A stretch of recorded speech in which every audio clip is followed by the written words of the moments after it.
Voici un exercice type sur le chapitre Interaction et champ. Maintenant, appuyez sur pause pour retenir le contenu du chapitre.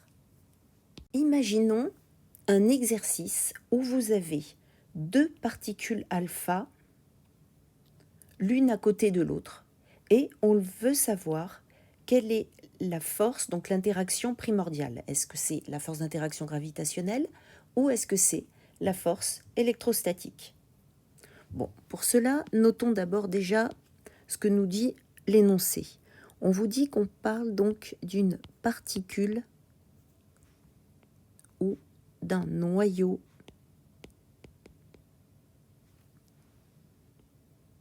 d'hélium. Donc la particule, elle est alpha. Donc un alpha, c'est le petit poisson, vous savez, avec la tête vers la gauche. Et c'est donc la même chose qu'un noyau d'hélium, c'est-à-dire qu'on le représente, vous vous rappelez, sous la forme X à Z. C'est comme ça qu'on représente un élément du tableau périodique. X représente le symbole de l'élément. A, c'est le nombre de nucléons, c'est-à-dire protons plus neutrons. Et pour un noyau d'hélium, il y en a 4, et il y a donc 2 protons. Donc le contexte, on a une jolie petite particule alpha ici, et une jolie petite particule alpha ici. On veut savoir donc entre la force d'interaction gravitationnelle et la force d'interaction électrostatique, quelle est la plus importante. Donc on va placer les vecteurs. Déjà, une particule alpha, c'est un noyau, il n'y a pas d'électrons, donc conclusion, c'est quelque chose de positif.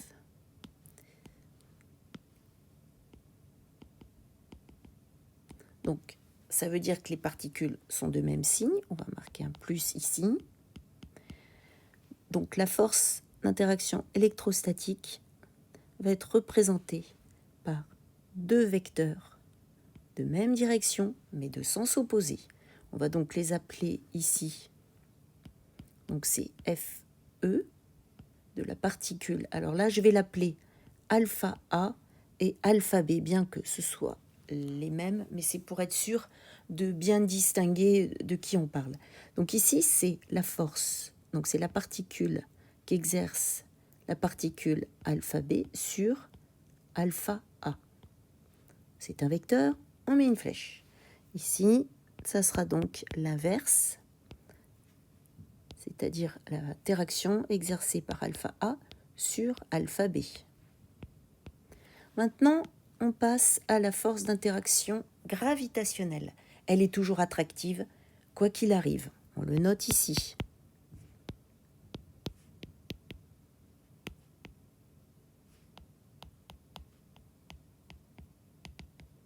Bon, ça, hein, c'est du par cœur.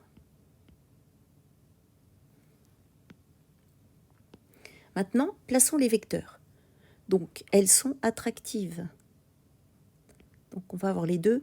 Le schéma se fait pas de manière quantitative. Hein. Donc, vous placez les vecteurs, ils doivent avoir la même longueur. Vous prenez une règle et vous mesurez. Mais c'est une, on va dire, une longueur fictive. Donc ici, c'est la force d'interaction gravitationnelle. Je vais prendre un papier pour éviter de sans arrêt bouger. Et ici, c'est donc l'attraction, enfin l'interaction que la force, enfin que la particule alpha exerce sur alpha B. Et ici, c'est donc l'inverse.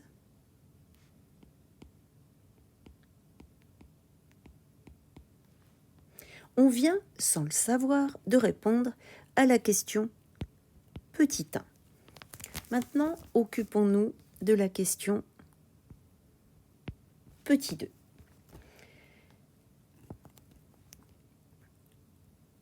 Que se passe-t-il donc? Il faut expliquer pourquoi les deux forces donc électrostatiques sont opposées. Donc, on va réexpliquer en appliquant toujours pareil la technique du je vois que, je sais que, j'en déduis que. Donc ici, les deux noyaux d'hélium sont positifs,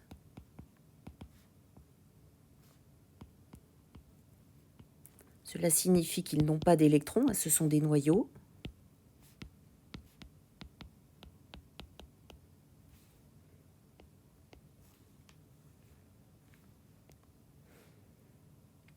Or, qu'est-ce que vous savez? Vous savez que deux particules ou entités de même charge se repoussent. Et là donc, vous en déduisez que FE, donc la norme du vecteur, est répulsive. Donc cela signifie que les vecteurs FE seront de sens contraire.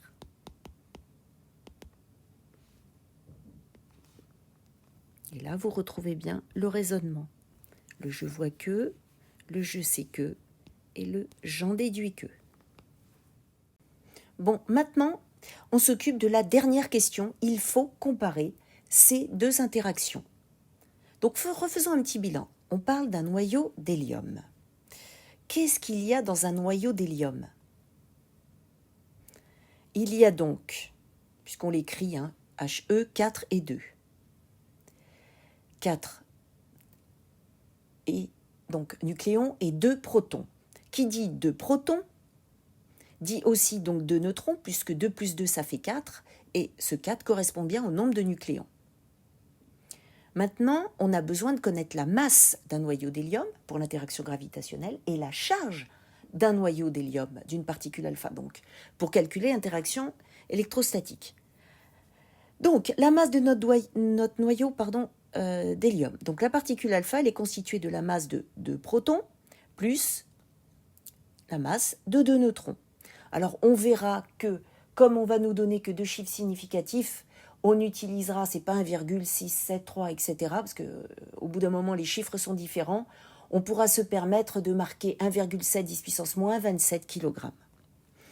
Maintenant, occupons-nous de la charge. Donc, Q, ouvrez la parenthèse, donc alpha, fermez la parenthèse, c'est donc la charge de 2 protons.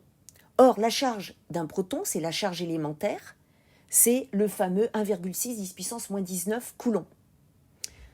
Maintenant, occupons-nous de la force d'interaction gravitationnelle. Donc c'est Fg, et c'est donc la particule alpha qui s'applique donc sur l'autre particule alpha.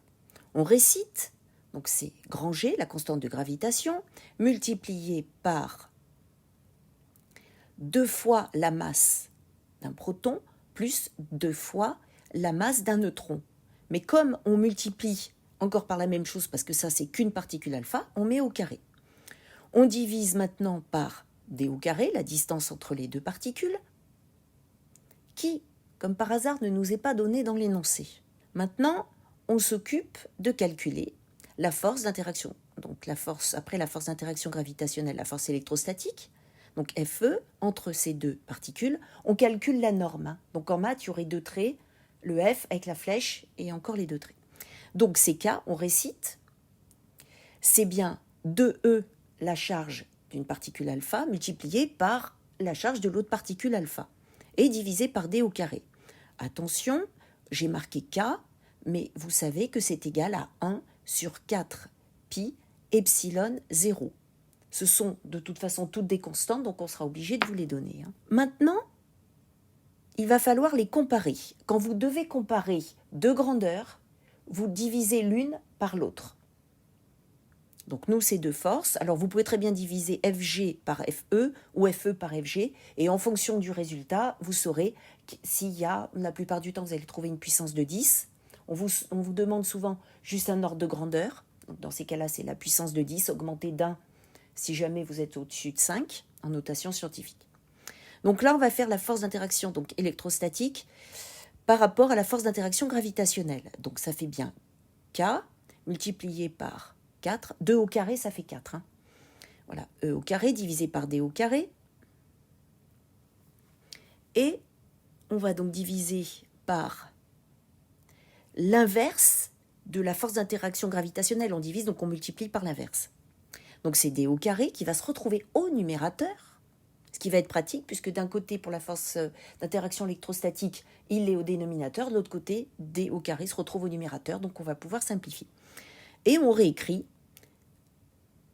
G, et entre parenthèses, 2mp plus 2mn, le tout au carré. Maintenant, on va pouvoir simplifier, puisqu'on a D au carré, numérateur et dénominateur, tant mieux. Ça tombe bien, on n'avait pas la valeur de la distance, comme par hasard.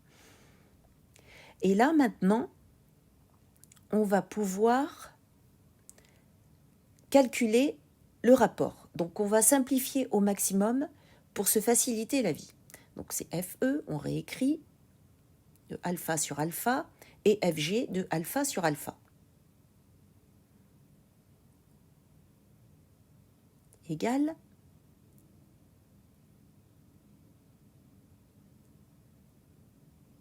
vous regardez sur avant, donc c'est bien 4, on a toujours K, c'est E au carré, et quand vous comptez bien, puisque c'est 2mp, 2mn, c'est 2 qu'on peut factoriser, mais 2 au carré, c'est 4.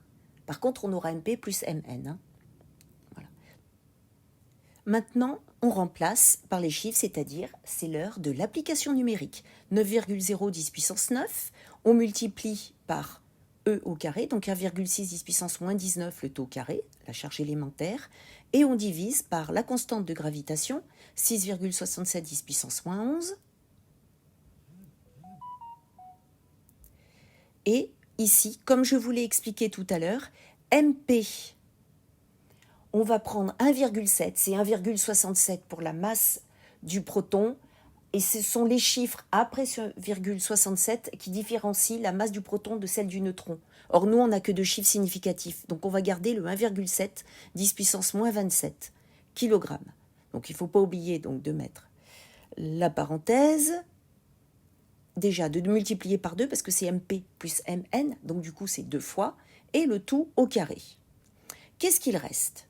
Donc, toujours pareil, FE de alpha sur alpha, la force d'interaction gravitationnelle que alpha exerce sur l'autre particule alpha, c'est égal à... Donc, si vous prenez votre calculatrice et vous le faites, vous appuyez sur pause, vous faites le calcul, c'est donc 3,0 10 puissance 35. Attention, on a bien nos deux chiffres significatifs. Et ensuite, il n'y a pas d'unité. Parce qu'en réalité, regardez bien. Vous avez bien donc une force divisée par une force. Donc des newtons divisé par des newtons, et ben ça donne pas d'unité.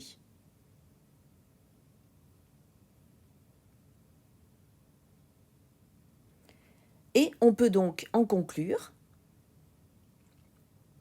que FE est bien supérieur, donc regardez bien le signe utilisé, à la force d'interaction gravitationnelle.